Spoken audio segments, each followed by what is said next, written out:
हिंद मेरे प्यारे बच्चों, स्वागत है आप सभी का हमारे इस YouTube चैनल पर। और आज हम नए वीडियो के साथ आप लोग के साथ जुड़ रहे हैं। और जैक बोर्ड के द्वारा मॉडल प्रश्न पेपर जो है आप लोग का जारी कर दिया गया है। और ये फाइनल एग्ज़ाम यानी 2025-26 के लिए काफ़ी महत्वपूर्ण होने वाला है। तो देख सकते हैं कि अभी आप लोग का जो क्लास 12 का है हिस्ट्री का मॉडल सेट 1 ही जारी हुआ है। मॉडल सेट 2, 3, 4 बहुत जल्द ही जारी कर दिया जाएगा। और इस बार जो आप लोग का एग्ज़ाम होने वाला है न्यू पैटर्न के आधार पर, जिसमें से कुल 80 अंक के प्रश्न पूछे जाएंगे और 20 अंक का जो आप लोग का प्रश्न है यानी कि इंटरनल एग्ज़ाम के रूप में लिया जाएगा। कुल समय आप लोग का 3 घंटा दिया जाएगा, देख सकते हैं। वही 1 से 30 तक का आप लोग का बहुविकल्पीय प्रश्न होंगे, जबकि 31 से 38 तक आप लोग का अति लघुत्तरीय प्रश्न है और 39 से 46 तक लघुत्तरीय प्रश्न है। वहीं 47 से 52 तक आप लोग का दीर्घोत्तरीय प्रश्न है। तो दीर्घोत्तरीय प्रश्न आप लोग का 5 अंक के पूछे जाएंगे, लघुत्तरीय प्रश्न आप लोग का 3 अंक के पूछे जाएंगे और अति लघुत्तरीय प्रश्न 2 अंक के पूछे जाएंगे। तो आइए शुरुआत करते हैं आज का आज का हमारा पहला प्रश्न क्या है। पहला प्रश्न खंड ए से हमारा सब्जेक्ट तो आज का पहला प्रश्न क्या है, आइए शुरुआत करते हैं। खंड ए में हमारा बहुविकल्पीय प्रश्न 1 से 30 तक का है, जिसको हम हल करने वाले हैं। तो जल्दी से आप लोग सभी हमारे चैनल से जुड़ जाइए और जितना ज़्यादा हो सके लाइक, सब्सक्राइब, शेयर कीजिए। साथ ही आप लोग को बताना चाहते हैं कि फर्स्ट सवाल से ही आप लोग, कुछ बच्चे ऐसे होते हैं जो पीछे हट जाते हैं। पूरे वीडियो को अंत तक देखें, ऐसा वीडियो आप लोग को बहुत कम देखने को मिलेंगे। तो जिसमें से प्रश्न संख्या 1 का था, हड़प्पा सभ्यता में कौन सा पशु अज्ञात था। मेरे प्यारे बच्चों, हड़प्पा सभ्यता में घोड़ा जो था वो अज्ञात था, यानी ऑप्शन नंबर बी के साथ चला जाएगा। हड़प्पा सभ्यता का बारे में बात कर लेते हैं तो सिंधु घाटी सभ्यता भी कहा जाता है। और हड़प्पा सभ्यता इसलिए कहा जाता है क्योंकि सबसे पहले सिंधु घाटी सभ्यता में खुदाई के दौरान हड़प्पा नामक शहर प्रकाश में आया था। दूसरा प्रश्न है मेरे प्यारे बच्चों, दूसरा प्रश्न कहता है हड़प्पा की खोज किस ईस्वी में हुई थी। यानी कि हड़प्पा की खोज कब हुई थी, तो 1921 ईस्वी में हुई थी। और ये किसके द्वारा किया गया था, तो दयाराम साहनी के द्वारा किया गया था। दयाराम साहनी, आप लोग इसे अच्छे से नोट कर लीजिए। वहीं बात कर लेते हैं 1922 ईस्वी में, तो मोहनजोदड़ो की खोज की गई थी। अगला हमारा प्रश्न है, प्रश्न संख्या 3 कहता है कि सिंधु सभ्यता के घर किससे बनाए जाते थे। मेरे प्यारे बच्चों, प्रश्न काफ़ी अच्छा है और इस प्रश्न का आंसर भी चला जाएगा ऑप्शन नंबर चला जाएगा। प्रश्न संख्या 3 का सही आंसर चला जाएगा ऑप्शन नंबर ए के साथ। ईंटे से बनाए जाते थे, यानी सिंधु घाटी के लोग जो थे वो अपना घर ईंटों से बनाते थे। इसके अलावा एक बंदरगाह शहर था, तो अगर पूछा जाए तो लोथल एक बंदरगाह शहर था। आप लोग इसे भी नोट कर लीजिएगा। लोथल किस नदी के किनारे है, तो भोगवा नदी के किनारे, आप लोग इसे नोट कर लीजिएगा। साथ ही जितना ज़्यादा हो सके वीडियो को लाइक, सब्सक्राइब, शेयर करते जाएं। प्रश्न संख्या 4 कहता है मौर्य काल में किस लिपि का सर्वाधिक प्रयोग हुआ। मेरे प्यारे बच्चों, मौर्य काल में सबसे अधिक ब्राह्मी लिपि का प्रयोग हुआ था, तो ऑप्शन नंबर डी इसका करेक्ट आंसर हो जाएगा। वहीं अशोक के काल में किस लिपि का अधिक प्रयोग हुआ था, तो आरामैइक लिपि का प्रयोग हुआ था। अशोक ने अपने लिपि में किसका विशेष महत्व दिया था, तो आरामैइक का। 5 नंबर प्रश्न कहता है कि अष्टधाई किसकी रचना की। प्रश्न संख्या 5 कहता है अष्टधाई की रचना किसने की। मेरे प्यारे बच्चों, इस प्रश्न का जो सही आंसर है ऑप्शन नंबर बी के साथ चला जाएगा, पाणिनि ने अष्टधाई की रचना की है। वहीं कालिदास, अभिज्ञान शाकुंतलम के लेखक कालिदास है। पतंजलि के लेखक कौन है, आप लोग हमें कमेंट में जरूर लिखें। अब हम प्रश्न संख्या 6 की ओर आ गए हैं, जहाँ पे हमारा प्रश्न कहता है कि मौर्य साम्राज्य के प्रथम शासक कौन थे। मेरे प्यारे बच्चों, मौर्य साम्राज्य के प्रथम शासक चंद्रगुप्त मौर्य थे, जिन्होंने 321 ईसा पूर्व में मौर्य साम्राज्य की स्थापना की थी। 305 ईसा पूर्व में आप लोग को पता होना चाहिए कि सेल्यूकस निकेटर को पराजित करता है और उसकी बहन चेलना से विवाह करता है। वहीं 298 ईसा पूर्व में इनका मृत्यु हो जाता है, आप लोग इसे भी नोट कीजिएगा। और इसके बाद का शासक कौन बनता है, तो बिंदुसार 298 ईस्वी में गद्दी पर बैठता है और 272 ईसा पूर्व तक शासन करता है। फिर आता है इनका बेटा, जिनका नाम रहता है अशोक, जो महान अशोक के नाम से जाना जाता है। और ये 269 ईसा पूर्व में गद्दी पर बैठता है और 232 ईसा पूर्व तक शासन करता है। ऐसा सवाल है आप लोग का फाइनल एग्जाम में, यहाँ से प्रश्न पूछे ही जाएंगे। एक भी प्रश्न आप लोग का छूटने वाला नहीं है, बस वीडियो को आप लोग अंत तक देखते जाएं। वहीं अकबर के बारे में आप लोग को बता दें तो अकबर जो थे मुगल साम्राज्य के सबसे महानतम शासकों में से एक थे। इनका काल 1556 ईस्वी से 1605 ईस्वी तक था, 1605 ईस्वी तक। और इनकी सबसे बड़ी उपलब्धि थी दीन इलाही धर्म को चलाना, जो 1581 में चलाया था। 1575 में फतेहपुर सीकरी में बुलंद दरवाजा का निर्माण करता है। 7 नंबर प्रश्न कहता है कि कलिंग का युद्ध कब हुआ था। काफ़ी अच्छा प्रश्न है और इस प्रश्न का सही आंसर चला जाएगा ऑप्शन नंबर ए के साथ। 261 ईसा पूर्व में कलिंग का युद्ध लड़ा गया था। कलिंग वर्तमान में दक्षिणी उड़ीसा में पड़ता है, आप लोग इसे भी नोट कीजिएगा। 8 नंबर प्रश्न कहता है कि रामायण के मौलिक रचनाकार कौन थे। मेरे प्यारे बच्चों, रामायण के मौलिक रचनाकार का नाम पूछा गया है, या फिर रामायण का लेखक भी अगर आप लोग से पूछा जाए तो ऑप्शन चला जाएगा ऑप्शन नंबर सी के साथ, वाल्मीकि। महर्षि वाल्मीकि रामायण के रचनाकार थे। वेद व्यास ने महाभारत लिखा था। कालिदास के बारे में हम अभी ऊपर बताए हैं। आप लोग हमें कमेंट में लिखें तुलसीदास द्वारा क्या लिखा गया था। रामचरितमानस होगा या नहीं, आप लोग हमें कमेंट में जरूर लिखें। वहीं मेरे प्यारे बच्चों 9 नंबर प्रश्न कहता है कि महाभारत का युद्ध कितने दिनों तक चला। तो महाभारत का युद्ध 18 दिनों तक चला था। महाभारत में कितने पर्व है, तो 18 पर्व है। महाभारत के रचनाकार कौन है, तो महर्षि वेद व्यास है। आप लोग को सफलता की पूरी गारंटी देते हैं। जो भी प्रश्न हमारे द्वारा दिया जाएगा फाइनल एग्जाम के लिए, वो कंफर्म आप लोग को फाइनल एग्जाम में पूछे जाएंगे और नेक्स्ट टॉपर आप बन सकते हैं। इसीलिए चैनल को जितना ज़्यादा हो सके लाइक सब्सक्राइब शेयर कर दे जाए। नेक्स्ट, जातक कथा में किसके पुनर्जन्म की कथाएं संकलित है। मेरे प्यारे बच्चों, इस प्रश्न का सही आंसर चला जाएगा बुध। जातक कथा में बुध के पुनर्जन्म की कथाएं संकलित है, जिनका जन्म 563 ईसा पूर्व में लुम्बिनी में हुआ था। कहाँ पे, लुम्बिनी में हुआ था। 11 नंबर प्रश्न कहता है कि थेरवाद किस धर्म से संबंधित है। मेरे प्यारे बच्चों, थेरवाद जो है वो बौद्ध धर्म से संबंधित है। ऑप्शन नंबर बी के साथ चला जाएगा। वहीं गौतम बुद्ध को ज्ञान की प्राप्ति कहाँ हुई थी, तो पीपल वृक्ष के नीचे हुआ था। पीपल वृक्ष के नीचे, जिसे बोधि वृक्ष भी कहा जाता है, और निरंजना नदी के किनारे बोधगया में हुआ था। नेक्स्ट है रेहला के रचनाकार कौन है, तो इब्न बतूता रेहला के रचनाकार है। ऑप्शन नंबर ए के साथ चला जाएगा। और इब्न बतूता कहाँ के निवासी थे, आप लोग हमें कमेंट में जरूर लिखें। 30 नंबर प्रश्न की ओर चलते हैं, जहाँ पे प्रश्न कहता है किसका जन्म स्थान तलवंडी था। तो तलवंडी गुरु नानक का जन्म स्थान है, जिनका जन्म 1469 में हुआ था। कितना में, 1469 में हुआ था। वहीं बात कर लेते हैं तो कबीर का जन्म कब हुआ था, तो 1398 में कबीरदास का जन्म हुआ था। रैदास जो कि मीरा के गुरु थे, और मीरा का जन्म 1498 में हुआ था। एक भी सवाल आप लोग को छूटने वाला नहीं है, इसीलिए जितना ज़्यादा हो सके वीडियो को लाइक सब्सक्राइब शेयर करते जाएं। और आप लोग हमें कमेंट में भी प्रश्न को फाइनल एग्जाम के लिए ले सकते हैं, इसके लिए आप लोग हमें कमेंट कर सकते हैं। 40 नंबर प्रश्न कहता है मेरे प्यारे बच्चों, 40 नंबर प्रश्न कह रहा है कि बंगाल के प्रसिद्ध संत कौन थे। बंगाल के प्रसिद्ध संत कौन थे मेरे प्यारे बच्चों, तो इस प्रश्न का सही आंसर चला जाएगा ऑप्शन नंबर बी के साथ, चैतन्य महाप्रभु बंगाल के प्रसिद्ध संत थे।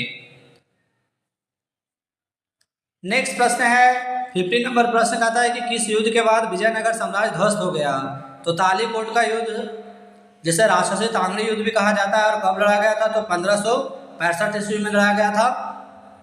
और इसके बाद विजयनगर साम्राज्य पूरे टुकड़े टुकड़े में बट गए थे। वहीं इसकी स्थापना 1336 ईस्वी में हरिहर और बुक्का द्वारा किया गया था। 60 नंबर प्रश्न कहता है कि मुगल काल में सर्वाधिक उपजाऊ भूमि को क्या कहा जाता था। मेरे प्यारे बच्चों, इस काल के सर्वाधिक उपजाऊ भूमि को पोलज कहा जाता था, जो कि ऑप्शन नंबर ए के साथ चला जाएगा। ए इसका करेक्ट आंसर होगा। वहीं परती, चच्चर, बंजर, ये सभी भूमि कृषि के प्रकार है। वहाँ पे 4 प्रकार के होते थे और चारों का नाम दिया गया है। विजयनगर का महानतम शासक कौन था, तो सबको पता है कि विजयनगर का महानतम शासक कृष्णदेव राय थे, जिनका काल शासनकाल 1509 से 1527 ईस्वी तक था। इन्होंने अपनी माता के नाम पर एक नगर बसाया था, नगलीपुरम। और विजयनगर साम्राज्य की राजधानी कहाँ है, तो आप लोग को जानकारी होना चाहिए कि विजयनगर के साम्राज्य की राजधानी हम्पी है। विजयनगर के शासक अपने आप को क्या कहा जाता था, तो राय कहते थे। वहीं 18 नंबर प्रश्न कहता है कि संथाल विद्रोह किस वर्ष हुआ था। तो संथाल विद्रोह 1855 में हुआ था। ऑप्शन नंबर सी के साथ चला जाएगा, 55-56 में। और संथाल विद्रोह के नेता कौन थे, तो सिंधु और कांधू थे। 19 नंबर प्रश्न कहता है कि 1857 ईस्वी के विद्रोह में अवध में स्वतंत्रता सेनानियों का नेतृत्व किसने किया। तो इस प्रश्न का जो सही आंसर होगा ऑप्शन नंबर चला जाएगा किसके साथ मेरे प्यारे बच्चों, तो ऑप्शन नंबर चला जाएगा ए के साथ, बेगम हरजत महल। लखनऊ से बेगम हरजत महल और उनके बेटे बिरजिस गज ने 1857 विद्रोह की अगुवाई की थी। तात्या टोपे कानपुर से थे। बहादुर शाह द्वितीय जो थे वो दिल्ली से थे और सबसे वरिष्ठ नेता थे, जिनका मृत्यु 1862 ईस्वी में रंगून में हुआ था। रंगून कहाँ पड़ता है, तो म्यांमार। 20 नंबर प्रश्न कहता है कि सहायक संधि व्यवस्था को किसने आरंभ किया, तो सहायक संधि जो है वो किसके द्वारा, तो लॉर्ड वेलेस्ली के द्वारा किया गया था, जो कि ऑप्शन नंबर ए के साथ चला जाएगा, ए इसका करेक्ट आंसर होगा। डलहौजी ने हड़प नीति चलाया था, कब चलाया था, 1818 ईस्वी में चलाया था।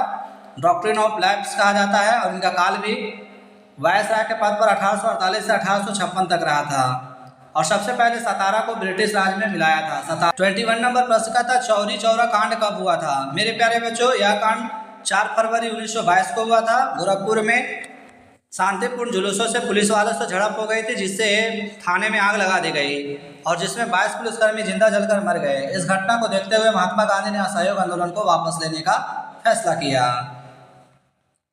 22 नंबर प्रश्न का था गांधी इरविन पैक्ट कब हुआ था, तो इस प्रश्न का सही आंसर सी के साथ चला जाएगा। 1931 ईस्वी में गांधी इरविन के बीच में समझौता होता है, ऑप्शन नंबर सी से करेक्ट होगा।